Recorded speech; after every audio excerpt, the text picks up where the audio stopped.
Se nós sabemos que em eleições a presidente da casa tem que se compor quando não vai ganhar, a gente não pode aceitar que moleque seja indicado para presidente da casa. Eu quero começar com essa canalice que foi feita, Ramagem e Paulinho. Eu quero começar o nosso bate-papo com relação ao que o Congresso fez ontem na Comissão de Ética em relação ao Van Hatten, e ao Polon e o Zé Trovão. Eu não esperava não, tá? Sendo bem sério pra você. Eu não tava com uma perspectiva de derrota, não. Porque a gente saiu de duas batalhas que eram muito mais difíceis do que essa, onde a gente precisava colocar um freio na interferência do STF e do Lula dentro do Legislativo, ou seja, o Poder Judiciário e o Poder Executivo. A gente precisava dar uma pausa nos caras. A gente conseguiu barrar o Messias, cara. Negócio assim, impossível. Eu falo, a gente, não, nós desejamos, e quem conseguiu isso foi o Alcolumbre, né? Não adianta querer pegar o louro disso aí. Foi o Alcolumbre, teve o vídeo do Nicolas foi importante para conscientizar o povo. O Eduardo Bolsonaro articulou sim, ali. Ele não fala muito, não gosta de falar. Mas o responsável não foi nem o Flávio, nem o Nicolas, nem ninguém. Foi o Alcolumbre, porque o Centrão é quem manda naquilo ali, né? Começa por aí. E aí depois, aquela maracutaia toda para cima da dosimetria. Então a gente conseguiu passar por duas batalhas importantes na semana passada. Eu pensei, pô, não. Marcel Van Hatten tem uma boa articulação no Congresso. Os partidos ali de centro, os políticos, eles não veem o Marcel Van Hatten como alguém, sei lá, eu não gosto de ser chavões, mas alguém desequilibrado, briguento, coisa do tipo. Eu achei que eles iam dar uma pausa nessa palhaçada toda, mas não. Tirou os caras 60 dias ou 90 dias? 60 dias. 60 dias. Achei um absurdo. Convidamos, tá, gente, o Marcel Van Hatten para estar aqui com a gente umas 2, 3 vezes durante a semana. Não tivemos resposta. Não deu tempo de falar com o Polon nessa correria toda. O Zé Trovão não fala comigo, ele me bloqueou já tem um tempo, então não adianta. Se alguém tiver contato com ele aí, pode falar. Eu me solidarizo com esses 3 políticos, deputados, foram eleitos pelo povo e tomaram no toba, enquanto a esquerda faz o que quer. Porque a esquerda já fez isso várias vezes, Paulinho, e nunca aconteceu nada. Mas sabe o que eu acho que teve aí um fator de influência?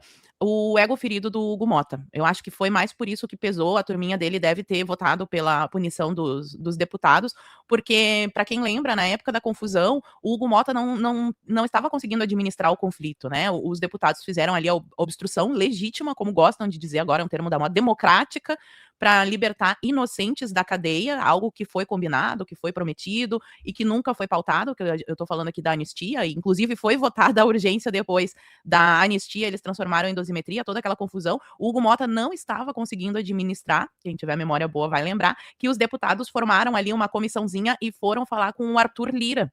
E eu acho, não sei se o Ramagem e o Alan vão concordar comigo, que foi mais por esse fator aí que ali a turminha do Centrão resolveu se unir à esquerda para punir esses 3 deputados, casualmente, né, na época da eleição. A gente tem aí o Marcel Van Hatten vindo pré-candidato ao Senado, o Polon também, apesar que lá no estado do Polon, eu sempre me confundo se é Mato Grosso ou Mato Grosso do Sul, mas no estado do Polon tá dando uma confusão também, tá bem difícil a coisa por lá, mas aqui não, aqui já tá justinho, né, os pré-candidatos são o Marcel Van Hatten e o Sanderson, então também tem esse fator, pode ter havido alguma pressão do STF, não sei, a gente nunca sabe como é que funcionam os telefonemas nos bastidores, mas o importante é não perder a esperança. Vamos resgatar aqui o caso do Glauber. O Glauber também teve votada uma punição na comissão de ética e depois passou pela CCJ, mas foi derrubada no plenário. Então, os próximos passos agora, isso vai para a CCJ, a gente pode tentar fazer alguma articulação ali também, e depois para o plenário. Vamos torcer. Agora, o discurso, eu não sei se vocês vão passar aí depois, pelo menos o finalzinho da fala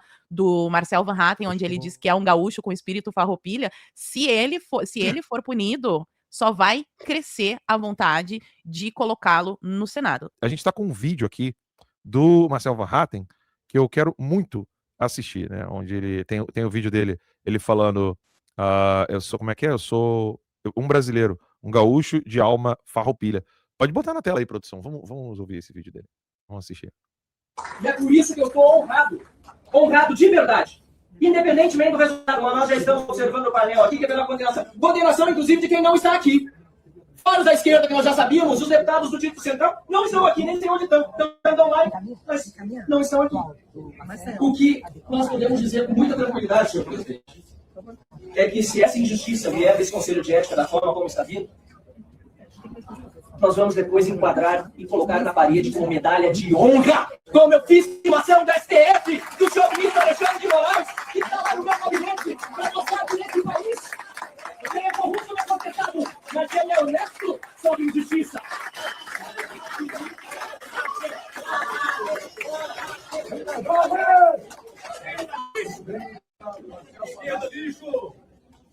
Tá no tema ainda, presidente. Um brasileiro, gaúcho de alma farroupilha, que nunca vai se entregar. Se acham que com isso vão nos fazer recuar, é agora mesmo que começamos a avançar. Muito obrigado. Quem acabou suspendendo de fato os 3 deputados não foi a esquerda. Foi o Central. E o Luiz Lima chamou ali, no nome, ó, PP. Aí falou do PP. Falou do pessoal que realmente não fez nada. Na verdade, não é que eles não fizeram nada. Fizeram sim. Eles é quem foram os responsáveis por punir o Marcel Van Hatten, o Pollon e o Zé Trovão. Quando o Flávio for presidente, esses mesmos deputados estarão ali, batendo na portinha, querendo abertura dentro do governo, querendo benesses nos ministérios, jamais, e querendo se aproximar do vencedor. Porque tem esse aspecto que a Paulinha trouxe, que a gente sabe sim da interferência do STF. Hugo Mota está, sim, arregando para o judiciário, arregando para Alexandre de Moraes e companhia. Tá com medinho, sim, porque o pai dele é mais sujo que pau de galinheiro. A família toda ali tá suja. Então, o Hugo Mota tá com medinho, diferente do Alcolumbre, que também, né, sempre agiu de modo medroso, mas pelo menos peitou, pelo menos fez isso. E o Hugo Mota não fez isso, e vários políticos do Centrão foram os responsáveis por essa punição, não os deputados de esquerda mesmo, né, Ramais? Quando você começou colocando aqui, Alan, né, que acreditava que não ia sair, não. Eu já sabia. É diferente com o que está acontecendo no Senado. No Senado, a pauta do Messias, todos trabalhamos efetivamente, com o Alcolumbre que decidiu, depois a dosimetria, Congresso Nacional, é diferente com o que acontece ali na Câmara. Vaidade, soberba, inexperiência do Hugo Mota, presidente da casa, um imaturo, subserviente, que se mostra um pau-mandado do STF, que é um presidente do Legislativo, Alan. Presidente da Câmara dos Deputados, de um dos poderes da União, que não defende o parlamento, deixa o STF abusar de seu poder e legislar no lugar do legislativo, não protege, não defende a imunidade parlamentar e faz de tudo para caçar os membros. Nessa época que houve como colocaram, um motim, a Paula Marisa colocou aqui, a gente destrinchou, em vários momentos da República, teve algum tipo de motim, que é a manifestação. É próprio do parlamentar manifestar. Você pode protelar, você pode fazer obstrução. Entre as votações você tem obstrução. Isso é do regimento interno. Parar os trabalhos da casa, não. Mas como é tratado sempre isso? Como um tipo de manifestação política. Por isso a diferença. E aqui eu não estou aqui para elogiar o Alcolumbre, que a gente sabe que ele trabalha para interesses que não são públicos. Agora, a mesma manifestação que teve, e eu estava lá como deputado, ainda não havia sido cassado, nem condenado, ainda não estava no momento de vir para os Estados Unidos, eu estava lá, no motim. A gente passava a madrugada e tive uma alternância. Não foram todos os deputados, não. Foram cerca de 30 deputados. Então, o Hugo Mota, como é que ele tratou essa questão? De forma irracível, querendo atacar os deputados. O Alcolumbre, não. No Senado estavam todos lá. Inclusive, a gente ia visitar. Estava Magno Malta, o Flávio Bolsonaro. Diversos estavam ali. O Girão estavam ali. O Alcolumbre, como é que ele tratou a questão? Quanto tempo vocês vão ficar? Vamos tentar cumprir algo que vocês estão negociando. Há aqui uma possibilidade, temos que ter o trâmite. Vamos fazer por voto digital para ir contra a dita manifestação. O Hugo Mota não. Quis ir para o ataque. O que ele mostrou? Infantilidade, desrespeito, imaturidade, só cumprindo o que o STF quer. E qual era a pauta ali, Alan? A pauta da manifestação que estava travando a mesa. Bolsonaro tinha acabado de ser preso. Estava em domiciliar. Foi para domiciliar. Você acha que o seu presidente está sendo injustamente acusado e condenado, foi preso pelo STF, não vai haver uma manifestação dos parlamentares? Que claro tanto o público cobrou, a imprensa de direita cobrou, e ali estavam sendo cobrados do Hugo Mota, porque as casas têm que vir primeiro, em geral, há exceções, às vezes começa pelo Senado, mas em primeiro a casa que legisla é a Câmara, e o Senado é a casa revisora. Se alterar alguma coisa, volta para a Câmara. Estava ali o projeto da anistia, que um deles é o meu, junto com o Rodrigo Valadares. Estava se cobrando a anistia, impeachment de ministro do STF, a nossa pauta, e ainda na questão, naquele momento, era o foro de prerrogativa de função, o foro privilegiado no STF. Porque a gente sabe que de foro privilegiado não tem nada. Para a direita, é acusação, condenação imediata, sem segunda instância para recorrer. Ou seja, pautas legítimas que o senhor Hugo Mota prometeu na campanha dele para ser presidente da Câmara. Inclusive, eu estava em 2 ou 3 reuniões e com vários parlamentares, Biaquice do meu lado, Luiz Lima do meu lado, Van Hatten do meu lado, a gente cobrando, ó, o senhor prometeu, inclusive para o Bolsonaro, a anistia. Prometeu outras coisas, que não teria pautas de projetos sem vista para os deputados, outra, atropelos. Nada disso ele cumpriu, ou seja, ele mentiu. Não só mentiu, como foi inexperiente, imaturo e foi botar para cima dos parlamentares. Por quê? Porque o subserviente do STF, que ali a gente estava pautando, cobrando pautas contra o STF. Então foi isso que ele fez. E aí foram quantos deputados ali? Uns 30, 40? De vários que se dizem de direita. Por que eles foram para cima do Van Hatten, do Zé Trovão e do Polon? Porque o Hugo Mota quis se fazer sentar na mesa, no meio ali das pessoas que estavam todas ali, eu estava ali também, meio que na força, por um acordo que não foi feito nem cumprido. E aí, no momento, o Polon se postou na frente de onde ele ia subir a mesa. E, após essa passagem do Hugo Mota, do presidente Hugo Mota, na hora de sentar, o Van Hatten e o Polon estavam nas principais cadeiras e estavam demorando para levantar. Isso é manifestação. Não gostou? Ali tem direita, esquerda, tem centro, tem pensamentos conflitantes. Eles se dedicaram, a partir daquele momento, a perseguir e a caçar os dois. O que eles fizeram? Demoraram até agora. Colocaram uma pena de 60 dias, como se fosse pouca. Fica 60 dias sem ser parlamentar. Eleito pelo povo. Quantos milhares de votos não tiveram um Van Hatten pelo Rio Grande do Sul, um Polon pelo Mato Grosso do Sul e um Zé Trovão por Santa Catarina? São essas vozes que foram caladas. Eles ficam sem o mandato, sem o seu salário e sem seu gabinete. Ou seja, é cortar realmente, é um cerceamento da representatividade popular. Por um Hugo Mota, que é, como eu já falei aqui, subserviente, cheio de escândalos na família. Ele é de Patos, do interior da Paraíba. Você acha que ele representa o povo paraibano? É lógico que não, um povo honrado, trabalhador, de luta e de coragem. Não. Família dele, do lado da parte da mãe, que tem um padrasto, e a avó, cheia de escândalos. O pai, que é o atual prefeito de Patos também, cheio de escândalos. E ele fica ali sendo com a coerção do STF para não fazer nada. Então, uma pessoa dessa pode ser presidente da Câmara dos Deputados? Que ele tivesse a honra e a maturidade e a coragem de enfrentar um STF e não partir para cima dos próprios parlamentares. Então não foi mesmo a esquerda, não. Foi o centro ali com eles que quiseram punir. E às vésperas de uma eleição. Esse é o Hugo Mota. Um pau mandado, cheio de rabo preso. E ainda tem a questão que apareceu no mandato dele.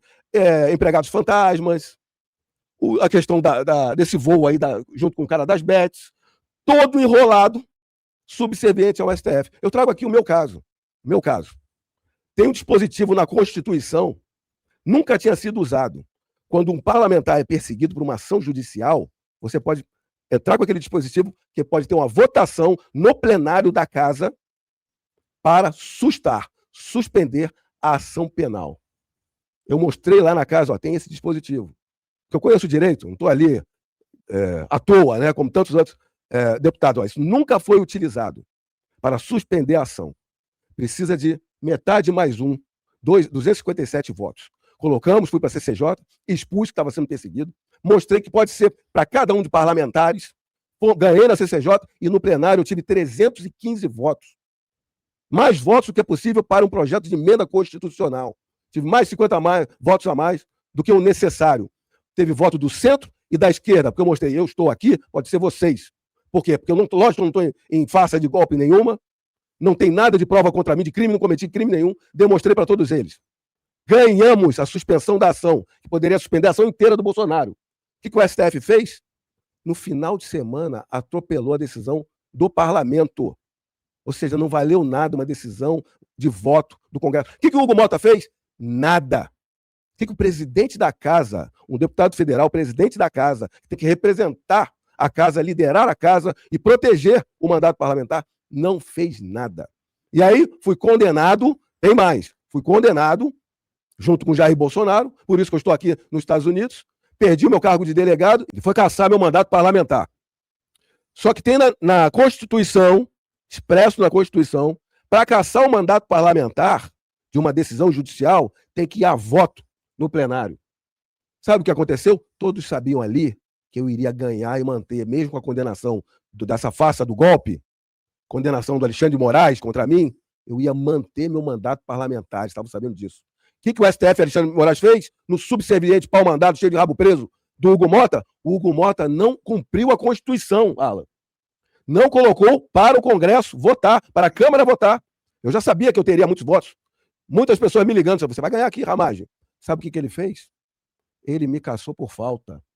Absurdo. Sem eu ter falta nenhuma. Primeiro que condenação judicial tem que ser voto. Cassação por falta é pôr ela à mesa. E eu não tinha falta nenhuma. Ele me cassou por falta presumida que eu teria, já que eu fui condenado. Ou seja, um frouxo, covarde, pau-mandado do STF. E agora, por essa inexperiência, porque o Alcolumbre levou lá a manifestação dos senadores, soube tergiversar e nada aconteceu. Assim como aconteceu em 2017 com Gleisi, com Graziotin, Cátia Abreu, nada. Não, ele quis mostrar uma força dele, que mostrou ser infantil, criança, amargurado, sem poder nenhum, Moleque. pau-mandado, um moleque, esse Hugo Mota. Às vésperas da eleição, ele caça, é como se fosse caçar, né? Suspende o mandato de 3 parlamentares federais da direita do PL. Ou seja, se nós sabemos que em eleições a presidente da casa tem que se compor quando não vai ganhar, a gente não pode aceitar que moleque seja indicado para presidente da casa. Desculpa travar aqui o microfone. Aqui. Não, foi uma aula de direito constitucional aqui, que está todo mundo agora ciente do que aconteceu. Olha aqui a lista. Vejam comigo isso aqui. Os de verde aqui, ó, só para o pessoal poder entender, os que estão em verde aqui são os que votaram a favor de suspender os deputados.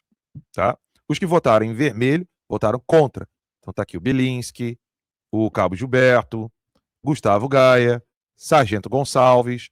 Agora, olha o verdinho aqui, ó. Veja só, primeiro que teve quórum, né? É bom a gente entender que teve quórum, mesmo sem o PSOL tá lá, gente. Ó, PSOL, meu irmão. Aí, vamos embora. Vamos aos nomes? Albuquerque, do Republicanos. AJ Albuquerque, outro Albuquerque. Esse aqui é do Ceará, PP. Castro Neto, do MDB do Piauí. Chico Alencar é normal, né? Seria difícil o Chico Alencar estar votando em favor da lei, né? Eu acho que esse Fábio aqui do União é o que? Se abstém? A estrelinha ali, mas você que sabe aí. Cadê? Não, eu acho que ele é o... É abstenção? Tá. Gustinho é Ribeiro... da casa, né? Não é isso? Da então, casa não, da isso, comissão. Da comissão, tá, beleza. Gustinho Ribeiro do PP, João Daniel do PT, normal. Josenil do PDT, normal. Júlio Arcoverde do PP do Piauí. Luciano Amaral do PSD do Kassab, de Alagoas. Maria do Rosário já era esperado. Nelly Aquino do Podemos, de Minas Gerais. Esse tal de Raimonte aqui do PT lá do Rio de Janeiro, esperado. E o Moses Rodrigues do União, do Ceará. Ou seja, o que o Luiz Lima falou é exatamente isso aqui. Porque eles tiveram 4 votos contra, 13 votos a favor. Então, se você tivesse aqui contra esse Albuquerque aqui do PP, então teria 5. Esse do Republicanos, 6. Castro Neto, do MDB, 7. Chico Alencar não conta. Gustavo Ribeiro do PP, 8. O João Daniel não conta, PT, né? Josenildo do PDT também não conta. Júlio Arcoverde, eu parei em qual número? 9 ou 10? Agora não lembro. 8, né? 8. 4 mais 4, 8. Então você teria Júlio Arcoverde do PP, 9. Aí vamos para o 10º. Seria o Luciano Amaral. E pronto. Na verdade, nem precisa disso tudo, né? Porque a gente está tirando dos 13 votos, a gente está tirando 10 votos. Então seria como se fosse 10 a 3 ou coisa do tipo. Ou mais, né? Ou seja, quem suspendeu, né? Quem suspendeu esses deputados foram esses nomes aí, do Centrão, que amanhã vão estar pedindo arrego para quem fazer parte do governo. E esses nomes precisam estar bem documentados, bem lembrados aqui no nosso programa Conversa Timeline.